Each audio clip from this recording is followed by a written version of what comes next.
மறுநாளே அவருக்கு ஒரு கடிதம் வந்தது. உள்ளூரில் இருந்து வந்து ஒரு மொட்டை கடிதம் தான். அந்த மொட்டை கடிதத்தில் என்ன எழுதியிருந்தது என்றால், சுவாமி, நீங்கள் முன்பு இருந்த பங்கிலே செய்த அரிய பெரிய ஆற்றல் மிக்க செயல்களை பற்றியெல்லாம் நாங்கள் கேள்விப்பட்டிருக்கிறோம். ஆனால் நீங்கள் இப்பொழுது பொறுப்பேற்றிருக்கிறீர்களே, இந்த பங்கு செத்த பங்கு, இந்த பங்கு உயிரற்ற பங்கு, நீங்கள் தான் இந்த பங்குக்கு உயிரூட்ட வேண்டும். இதுதான் அந்த கடிதத்தினுடைய சாரமாகும். எனவே பங்கு தந்தை என்ன செய்வார்? அடுத்து வந்த ஞாயிற்றுக்கிழமையில் இந்த கடிதத்தை மக்களுக்கு முன்னே வாசித்து காட்டி மறைவுரையாட தொடங்கினார். மக்களே, இந்த பங்கு செத்து விட்டது என்று நீங்கள் சொல்லுகிறீர்கள், உயிரற்று போயிற்று என்று நீங்கள் சொல்லுகிறீர்கள். என்றால் உயிர் கொடுக்க முடியாது. நான் மிக மிக மிக சாதாரணமானவன் தான். உயிரற்ற சடலத்துக்கு உயிர் கொடுக்கிற ஆற்றலோ வல்லமையோ எனக்கு கிடையாது. அப்படி என்றால் என்ன செய்யலாம்? செத்து போன இந்த பங்கை அடக்கம் செய்யுங்கள். எனவே நாளை திங்கட்கிழமை மாலை 6:30 மணிக்கு இந்த பங்கினுடைய அடக்க சடங்கு நடைபெறும். எனவே இறந்துவிட்ட இந்த பங்குக்கு இறுதி அஞ்சலி செலுத்த உங்கள் ஒவ்வொருவரையும் அன்போடு நான் அழைக்கிறேன் என்று சொன்னார். இதை கேட்ட மக்களுடைய கண்கள் எல்லாம் திக்குத்தனம். காரணம், இவர் எப்படி இந்த பங்கை அடக்கம் செய்ய போகிறார் என்ற கேள்விதான் ஒவ்வொருவருடைய உள்ளத்திலும் கூட எழுந்தது. எனவே மறுநாள் மாலை 6:30 மணி 5 மணிக்கு பெரிய கூட்டம் ஆலயத்திற்குள்ளும் ஆலய வளாகத்தில் நிறைவேற்றது. தூக்கி வழிந்தது கூட்டம். இங்கே பார்த்தால் இதுவரை கோயிலுக்கு வராதவர்கள் எல்லாம், திருப்பலிக்கு எட்டி பார்க்காதவர்கள் எல்லாம் கூட முண்டியடித்து ஆலயத்திற்குள்ளே வருகிறார்கள். அரை பூசை, கால் பூசை என்றெல்லாம் ஏதோ தானே திருப்பலியிலே பங்கேற்றவர்கள் எல்லாம் 1 மணி நேரத்திற்கு முன்னதாகவே ஆலயத்திற்கு வந்துவிட்டார்கள். என்று சொன்னா பங்க புகைக்கிறதுல அடக்கம் செய்யறது அவ்வளவு ஆர்வம் அவர்களுக்கு. எனவே அடக்க சடங்கு தொடங்கியது. திருப்பாடல்கள் பாடப்பட்டன, திருவாசகம் படிக்கப்பட்டது. நிறைவாக குருவானவர் மக்களை பார்த்து அழைத்தார். அதற்கு முன்னதாக அந்த பீடத்திற்கு முன்னே ஒரு சவப்பெட்டியை வைத்திருந்தார். அதை கருணில துணியால் மூடியிருந்தார். எனவே மக்களை பார்த்து அவர் சொன்னார், இறந்துவிட்ட இந்த பகிருடைய முகத்தை கடைசி முறையாக பார்த்து அஞ்சலி செலுத்த வேண்டாமா? எனவே நீங்கள் எல்லாரும் வரிசையாக அணிவகுத்து வந்து ஒவ்வொருவராக அதற்கு அஞ்சலி செலுத்த வாருங்கள் என்று அழைத்தார். மக்கள் எல்லாம் அணிவகுத்திருக்கிறார்கள். ஒவ்வொருவராக வர தொடங்கினார்கள். அவர்கள் அந்த சவப்பெட்டியை நெருங்கிய உடனேயே குருவானவர் என்ன செய்தார்? அந்த கருணில துணியை விலக்கிவிட்டார். அங்கே உற்று பார்த்தவர்கள் அத்தனை பேரும் அதிர்ச்சி அடைந்தார்கள். ஏனென்றால் அங்கே ஏற்கனவே ஏற்பாடு செய்திருந்த வைக்கப்பட்ட ஒரு பெரிய முகப்பார்க்கிற கண்ணாடிக்குள்ளே வந்தவர் அத்தனை பேரும் தங்கள் முகத்தை தான் பார்த்தார்கள். எனவே அந்த சவப்பெட்டி சொல்லாமல் அவர்களை பார்த்து என்ன சொல்லிக் கொண்டிருந்தது தெரியுமா? மக்களே, இந்த பங்கு செத்து விட்டது என்று நீங்கள் சொல்லுகிறீர்கள்.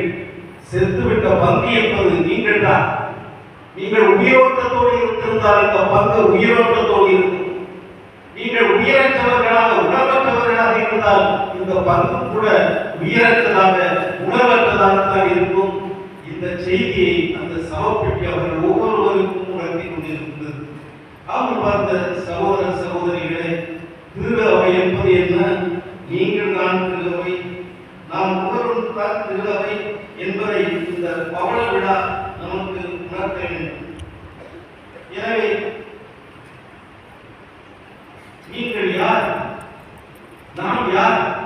இந்த கேள்விக்கு பேதுரு தான் எழுதிய முதல் திருமுகத்தில் 2ஆம் அதிகாரம் 9-10 வசனங்களில் சொல்லுவார், நீங்கள் தேர்ந்தெடுக்கப்பட்ட வழிமரபினர், அரச குழுக்களின் கூட்டத்தினர், புதிய மக்களிடத்தினர், அவரது உரிமை சொத்தான மக்கள். எனவே உங்களுடைய இருளில் இருந்து தமது வியப்பு உழைக்க அழைத்துள்ளவரின் மேன்மிக்க செயல்களை அறிவிப்பது உங்கள் பணி. முன்பு நீங்கள் ஒரு மக்களிடமாக இருக்கவில்லை, இப்பொழுது கடவுளுடைய மக்களாக நீங்கள் இருக்கிறீர்கள். ஆமாம் சகோதர சகோதரிகளே, நாம் கடவுளின் மக்கள், இறையாட்சி குடும்பத்தினர் என்ற உணர்வோடு இருந்தால் இந்த பங்கில் பாகுபாடு இருக்குமா, பிளவுகள் பிரிவினைகள் தோன்றுமா, இன வேறுபாடு இருக்குமா, பகைமை கசப்பு உணர்வுகள் அங்கே வளருமா? நிச்சயமாக வளராது. பங்கு என்பது ஒரு இறையாட்சி குடும்பம். இறையாட்சி என்பது என்ன? திருத்துவர் பவுல் ரோமையருக்கு எழுதிய திருமணம் 14ஆம் அதிகாரம் 17ஆம் வசனத்தில் சொல்வார், இறையாட்சி என்பது நாம் உண்பதையும் குடிப்பதையும் அடிப்படையாக கொண்டதல்ல, மாறாக தூய ஆவி அருளும் நீதி, அமைதி, மகிழ்ச்சி ஆகியவற்றை அடிப்படையாக கொண்டது. எனவே இறையாட்சி என்பது கிறிஸ்துவினுடைய விழுமியங்களை மதிப்பீடுகளை அடிப்படையாக கொண்டது. அந்த மதிப்பீடுகளுக்கு ஏற்ப, விழுமியங்களுக்கு ஏற்ப நாம் எப்படி வாழ்கிறோம் என்ற சிந்தனை நமக்கு தேவை. பவள விழா நாம் கொண்டாடி கொண்டிருக்கிறோமே, இந்த 70 ஆண்டுகளில் எந்த அளவுக்கு நாம் நீதியில் வாழ்ந்திருக்கிறோம், அன்பில் வாழ்ந்திருக்கிறோம், பகிர்வில் வாழ்ந்திருக்கிறோம், சகோதரத்துவத்தில் வாழ்ந்திருக்கிறோம், சமாதானத்தில் வாழ்ந்திருக்கிறோம், சமத்துவத்தில் வாழ்ந்திருக்கிறோம், இறை வார்த்தையில் வாழ்ந்திருக்கிறோம். சுருக்கமாக சொல்ல வேண்டும் என்றால் எந்த அளவுக்கு நாம் கிறிஸ்துவில் வாழ்ந்திருக்கிறோம்? இந்த கேள்வி மிக மிக முக்கியமான ஒரு கேள்வியாகும். ஆமாம் பார்த்த சகோதர சகோதரிகளே, நாம் எப்படி இருக்கிறோமோ, ஆனால் இன்றைக்கு மூவொரு இறைவனுடைய விழாவை கொண்டாடுகிறோமே, அந்த மூவொரு இறைவனுக்குள்ளே ஒரு ஜெபம் ஏறெடுக்கப்படுகிறது. நாம் அந்த மூவொரு இறைவனை நோக்கி எந்த அளவுக்கு ஜெபிக்கிறோம் என்பதெல்லாம் ஒரு பக்கம் இருக்க வேண்டும். ஆனால் அந்த மூவொரு கடவுளுக்குள்ளேயே நமக்காக, உங்களுக்காக, இந்த பங்குக்காக ஒரு ஜெபம் ஏறெடுக்கப்படுகிறது என்பதை உணர்ந்திருக்கிறோமா? யோவான் எழுதிய நற்செய்தி 17ஆம் அதிகாரம் 11ஆவது வசனம் சொல்லுகிறது, அங்கே இயேசு தன்னுடைய சீடர்களுக்காக, தன்னை பின்பற்றுகிறவர்களுக்காக தந்தையை பார்த்து எவ்வளவு உருக்கமாக ஜெபிக்கிறார் என்பதை பார்க்கலாம். யோவான் எழுதிய நற்செய்தி 14, 15, 16, 17 இந்த 4 அதிகாரங்களும் அவருடைய பிரியாவுடைய பேருரை என்று சொல்லலாம். அந்த 4 அத்தியாயங்களிலும் இயேசுவினுடைய மன உணர்வுகளை எல்லாம் பார்க்கிறோம். தன்னை பின்பற்றுகிற தன்னுடைய சீடர்களின் மீது எவ்வளவு அக்கறை கொண்டிருக்கிறார் என்பதை எல்லாம் அந்த 4 அதிகாரங்களும் உணர்த்துகின்றன. அந்த 4 அதிகாரங்களில் 17ஆவது அதிகாரம் இந்த சீடர்களுக்காக, கிறிஸ்தவர்களுக்காக இயேசு தந்தையை பார்த்து ஏறெடுக்கிற ஜெபமாகும். அதை சொல்லுவார், தூய தந்தையே, நாம் ஒன்றாயிருப்பது போல அவர்கள் ஒன்றாயிருக்கும்படி நீ எனக்கு அளித்த உன் வேறு நாட்களால் அவர்களை காத்தரணும்.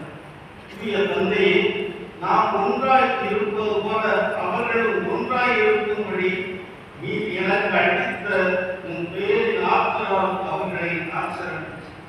ஆமாம் சகோதர சகோதரிகளே, உலக கடவுளுக்கு நாம் எடுக்கின்ற விழா ஒரு மறை கோட்பாட்டுக்கு எடுக்கிற விழா அல்ல, மாறாக இறை செயல்பாட்டுக்கு எடுக்கிற விழா. மறை கோட்பாடு என்பது என்ன? ஒரே கடவுள் 3 ஆட்களாக இருக்கிறார். எப்படி இந்த 3 பேருக்கு இடையே ஒரே ஞானம், ஒரே வல்லமை, ஒரே சித்தம், ஒரே இறை தேவ சுவாபம். அதனால 3 ஆட்களாக இருந்தாலும் ஒரே கடவுளாக இருக்கிறார். மறை கோட்பாடு எத்தனை பேருக்கு புரிகிறது? நாம் திருவரை சூழலில் படித்திருக்கிறோம், இதையெல்லாம் ஆனால் நம்மால் அதை உணர முடிவதில்லை. மாறாக இறை செயல்பாட்டை நினைத்து பாருங்கள். அந்த ஒவ்வொரு கடவுளும் எப்படியெல்லாம் மனித சமுதாயத்தில் தங்களை ஈடுபடுத்தி இருக்கிறார்கள் என்பதை நாம் ஒவ்வொருவரும் உணரலாம்.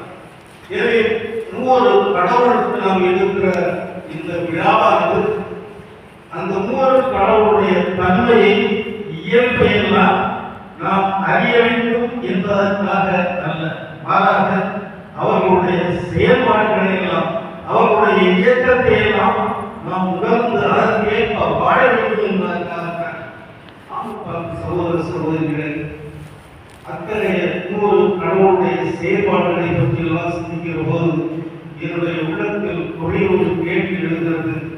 மனிதன் தனிமையாக